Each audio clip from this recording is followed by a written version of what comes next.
It doesn't get any more abusive than aggravated child abuse. Aggravated child abuse is different than murder, Sean. Aggravated child abuse, by its very nature, suggests something of the conduct, the hideous conduct that I've just delineated: the torture, the starvation, the sexual abuse chloroformed all the time was torture? You don't think being wrapped with duct tape as a means of death is not aggravated? Every witness has testified that she was a good mother who clothed this child, who fed this child, who loved this child. Well, that's big of her. She made her. You know why? Because she had her grandmother, Cindy, who made sure that she did. You don't like her because of the way she behaved following the homicide. What I care about is a child That's why people hate her. Our hatred for the way she behaves after the child dies is not sufficient reason to put her to death. No, our hatred is for her for the actions that she committed in killing an innocent angel. You would remake death rows across this country and fill them all with mothers. Maybe we should, because a mother is the last person that you expect to kill you. I rest my case. We cannot become Geraldo, last question. I got to run. Well, you know what? Then stop killing kids.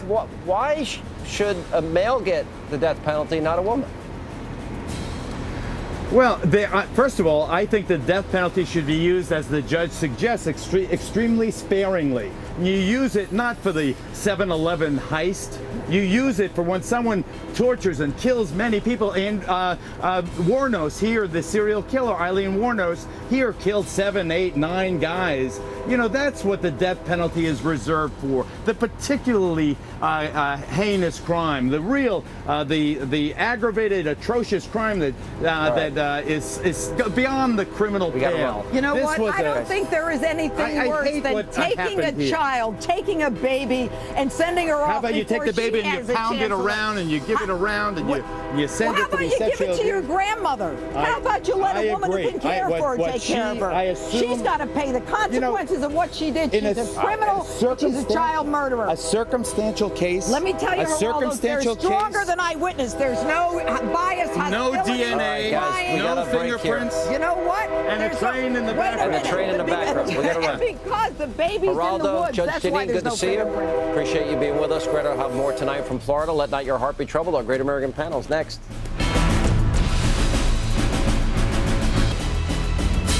And tonight on our Great American Panel, he's a former Deputy Assistant Secretary of State, Fox News contributor, USA Today columnist. Beckel is in the house. He's a nationally syndicated radio talk show host on the Salem Radio Network, partner at the law firm Hewitt Walensky. Hugh Hewitt is back with us. She, a wonderful actress who's best known for her role in Dallas as a mean person, currently the star of the docudrama 1 a Minute. Morgan Brittany is back. Good to see you guys. Thanks for being here. Thanks a lot. Anthony Weiner. Oh, boy.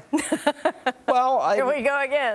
You know, apparently they've granted him his leave now. That's the latest news. Yeah, that's what I heard. But you know what? I think we should have a new contract with America, okay? A new contract with America with a morals clause in it.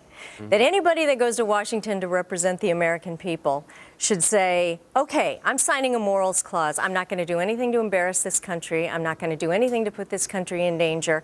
Don't you think we need to do that? I have moral clauses in my contract. I have them if I do. You have them in yours? Oh, you bet. Sit down. You're out of there. You don't get a choice. Beckel's gotten an exemption just for his entire past life. It's the only way I could make it in the deal. You know, I had callers on my radio show today furious with me because I'm like, what rehab is he going into? Well, he's not going into rehab. But first of all, let me also say, if that moral clause is an idea, then David Vitter, the senator from Louisiana, should have been out of there. I agree. I agree with you. But, you know, Weiner ought to just one answer this. Go. Just go, go, go. Get out of here. We don't need this right now. He lied to his colleagues. It is embarrassing the Democrats. He should be gone. But you can't get rid of him. I mean, you can't just fire him. I'm not with you on the Vitter thing. I think Senator Vitter made his explanation. He stood before the voters. There was not this train wreck of a person. I want to ask you, though, President Obama today said if he were Weiner, he would resign.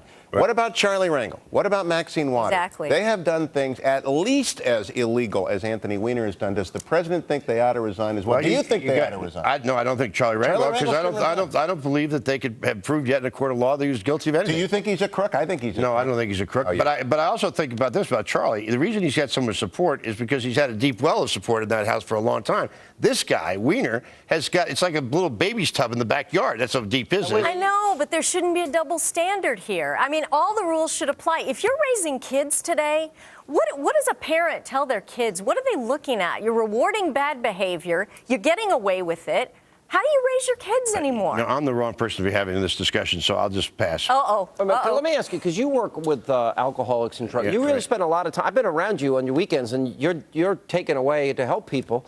And so people called me today, and they said that I was being unfair because, first of all, I don't believe that if you're a sexaholic, you go to sex therapy or group therapy with other people that are in the same condition. Because it's like if you're addicted to crack, you're not sitting next to your drug. Yeah, right. It's one of the, there was an attempt to start a 12-step program called Sexual Addicts Anonymous.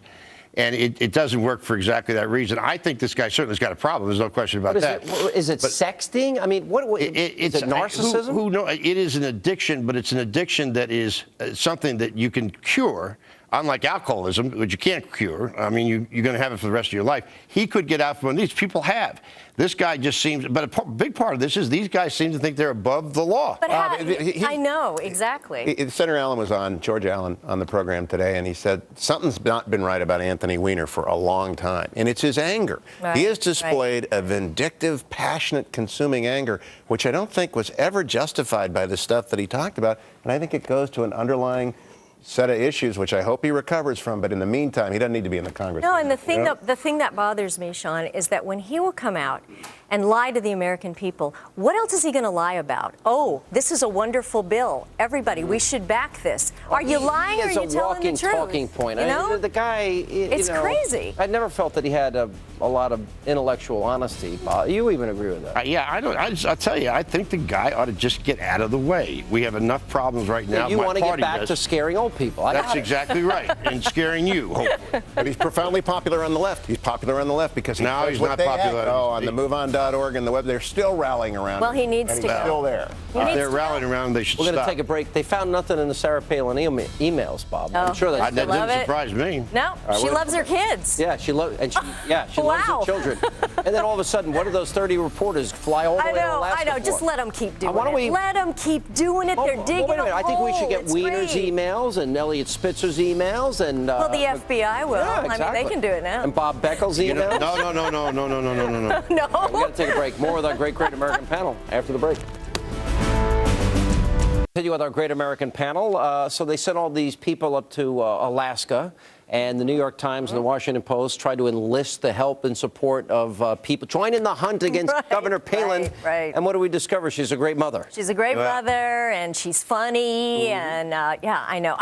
It's like I said. I want to see Nancy Pelosi's emails. I want to see Harry Reid's emails. I want to see Obama's emails on his BlackBerry. Look, one of the things, the people who are really upset about this, Sarah Palin, first of all, nobody's been more investigated than she has, so why would they expect to find something new and different? But more than that, it's the Republicans, candidates for president, who are suffering because she takes the oxygen out of the room. She went up to New Hampshire, remember, with her caravan when Romney announces, and all of a sudden she comes in there and the press all shows up with her. I mean, she is great for the Republican Party. Bob is always so wrong. I love coming here. 2 months ago, he told us the Muslim Brotherhood wasn't a problem in Egypt. He told us that Gaddafi was going to be gone in a week. So I'm glad and back to him. No, I've extended a problem for the Republicans. Long may she be a problem for the Republicans. I think I extended the Gaddafi thing a couple of weeks. But the Muslim Brotherhood is not going to do anything in very small. I don't know. Isn't there something now become pathological against her to the point where every time it boomerangs back against her, I think it's because they're threatened by her. Of course. And Americans,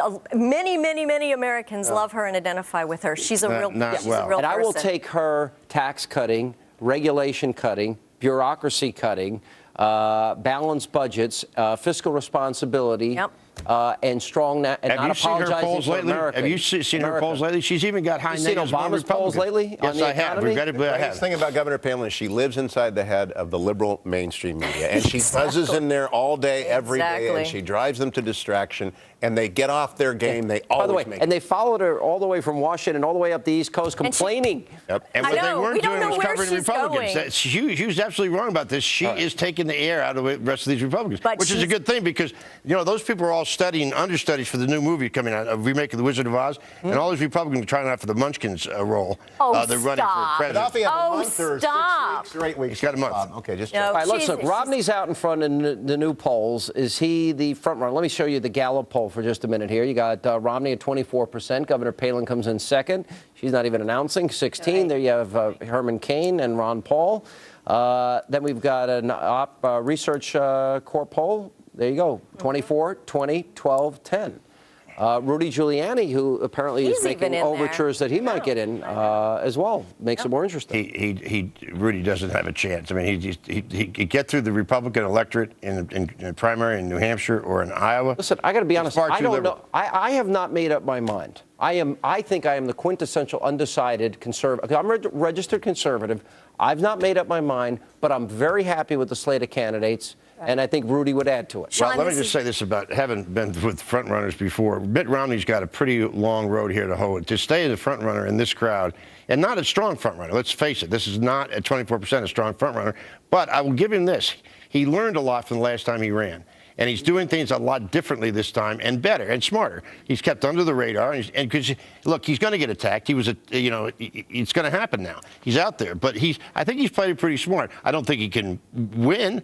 He may win the Republican nomination. This is going to be a one-issue election, I guarantee you. And it's going to be the economy, unemployment, people's pocketbooks, their house values. That's what it's going to be. I guarantee it's going to be the Republican candidate. It's going to be the issue. It's also going to be a referendum on Obama. But it is. And Axelrod said just the opposite. And you said a very good thing, Sean. It's a deep field. Huntsman, Pawlenty. If Rick Perry gets in, he's strong. Michelle Bachmann had a great debate tonight. Right. Governor Romney had a great debate tonight. It's a very good field, despite what we hear from the people. Are you seriously telling me this is a strong field? Yes. It is. It is. All over. No, it is. Oh, please. And two presidents came out of the 80 field that same. Listen, Look, Bob, the issue is going to be whoever whoever gets this Republican nomination better be prepared, because they are going to become an issue very quickly. Yeah. And we're going to go at them with everything we've got. You want to know why? Because you can't run on Obama's horrific I'm just telling you, we're going to go after him with everything we have. I'm going to bet you. And we'll have a lot of resources to do it with. You name the price or the charity, and I am telling you, Obama one-term president. All right, fine. How much you want to bet? How much?